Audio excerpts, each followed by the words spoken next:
Assalamualaikum dan selamat sejahtera. Hari ini saya akan membentangkan tajuk berkenaan faktor kemajuan teknologi mempengaruhi pembinaan etika dan peradaban di Malaysia. Nama kod khusus ialah MPU 21032 Etika dan Peradaban. Nama pensyarah Encik Nahrawi.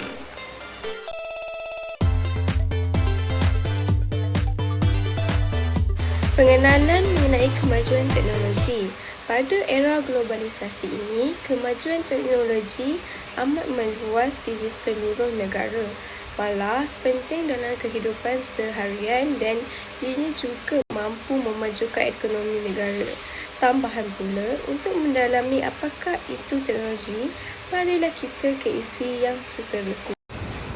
Apakah itu kemajuan teknologi memang sangat penting dalam kehidupan manusia zaman sekarang kerana teknologi adalah satu penunjang kemajuan manusia.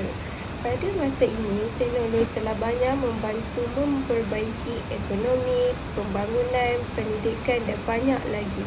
Malah, teknologi adalah penjanaan maklumat atau penemuan ilmu yang memajukan pemahaman. Ia menjadikan pembelajaran lebih interaktif dan kolaboratif.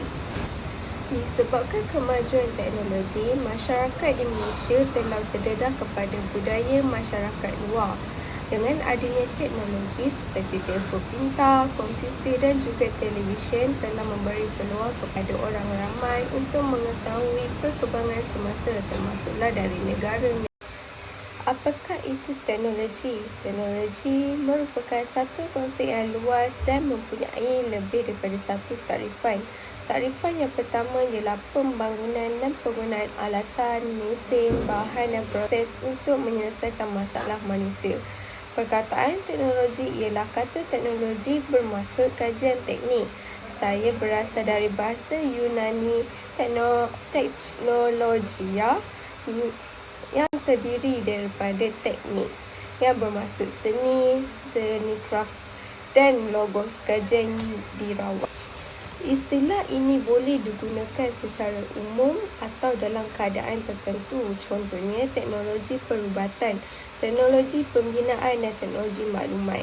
Istilah teknologi selalunya berkait rapat dengan rekaan dan gadget menggunakan prinsip sains dan proses teknik. Hari ini saya akan bentangkan tentang kemajuan teknologi dalam sektor pendidikan dalam kehidupan manusia pada zaman kini.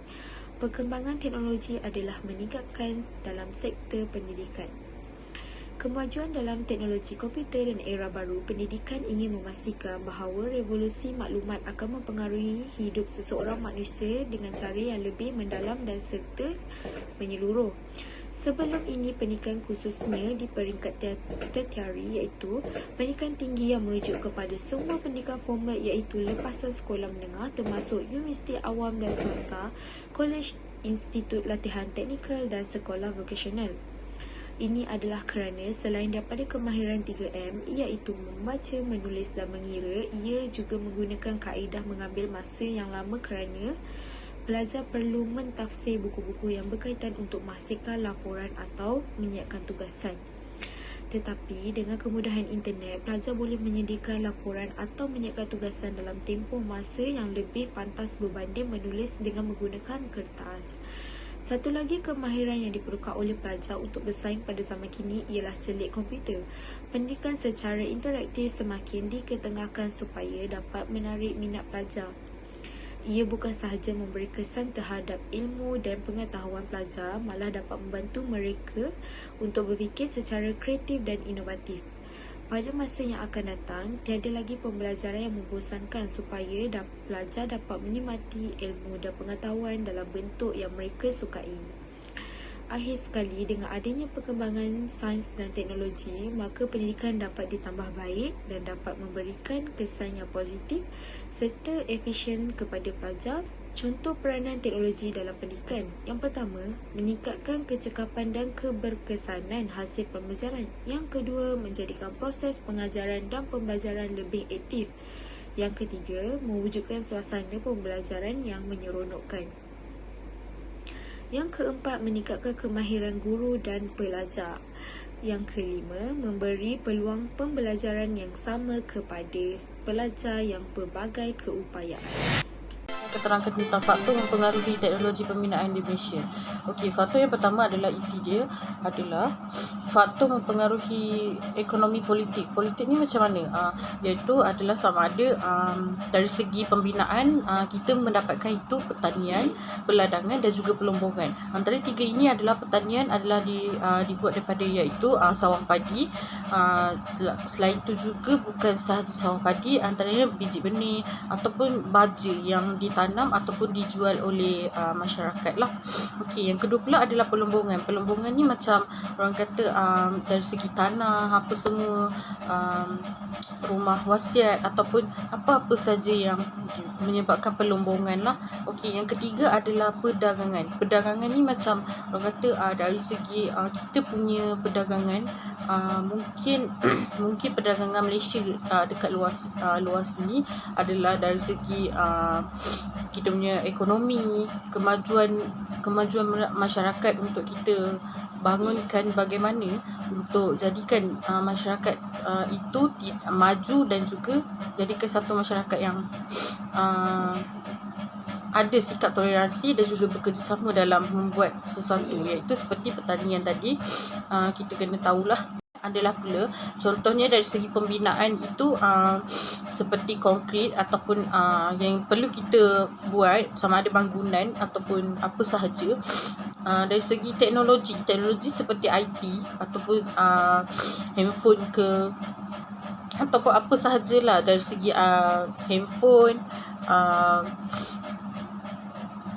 macam-macam lagi lah apa yang kita jumpa. Antara kepentingannya adalah memudahkan komunikasi antara manusia. Dalam mendepani era globalisasi ini, kita dapat berhubung dengan semua manusia di segenap pelosok dunia walaupun berbeza bahasa dengan adanya teknologi. Perbezaan bahasa yang sebelum ini perlu mengambil masa yang lama untuk dipelajari boleh diselesaikan dalam beberapa saat sahaja. Impaknya pelbagai ilmu budaya dan juga perkara-perkara lain dapat dikongsi dan dimanfaatkan bersama-sama. Selain itu, kita juga dapat berhubung antara satu sama lain tanpa mengira masa dan cara pada hari ini, dan kesannya bukan sahaja pada sektor ekonomi, malahnya mengubah cara sosial masyarakat masa kini. Misalnya, penggunaan aplikasi WhatsApp yang membolehkan kita menghantar mesej atau membuat panggilan video kepada kenalan kita hasil daripada ciptaan teknologi dan penggunaan sains yang difahami oleh manusia hari ini. Kata pepatah Melayu, lain dahulu lain sekarang. Intihannya perkembangannya membuka ruang komunikasi antara manusia yang tidak pernah dibayangkan pada zaman dahulu. Dapat berkomunikasi atau maklumat dengan lebih pantas. Contohnya, teknologi komunikasi yang ada pada masa kini adalah WhatsApp, Instagram. Saya akan mengakhiri pembentangan ini dengan kesimpulan. Kesimpulannya, kemajuan teknologi amat penting dimanfaatkan oleh sesebuah negara dan kepentingan teknologi kini semakin menjadi rebutan masyarakat kerana mempunyai banyak kelebihan yang boleh digunakan dan memainkan peranan yang baik kepada masyarakat. Seterusnya, kemajuan teknologi banyak meningkatkan antara rakyat di negara kita. Masa depan kita bergantung pada kemajuan teknologi untuk menjalankan kehidupan seharian kita dengan lebih lancar. Generasi kita perlulah bersyukur dengan kewujudan teknologi dalam kehidupan mereka yang memudahkan segala urusan. Jika masyarakat menggunakan teknologi dengan bijak dan beretika, maka ia akan mencerminkan negara kita sebagai negara yang berhemah. Akhirnya, masyarakat yang ingin mencapai kemajuan dan menghayati ciri-ciri globalisasi mestilah akur dengan kemajuan teknologi dan menyokong usaha kerajaan dalam kemajuan teknologi untuk meningkatkan lagi taraf hidup kita dan negara. Tambahan lagi, walaupun kita dikelilingi dengan teknologi maklumat etika dan perabatan, perlu dijaga terutamanya generasi muda zaman sekarang yang semakin berkurang adab dan sikap kerana sosial media.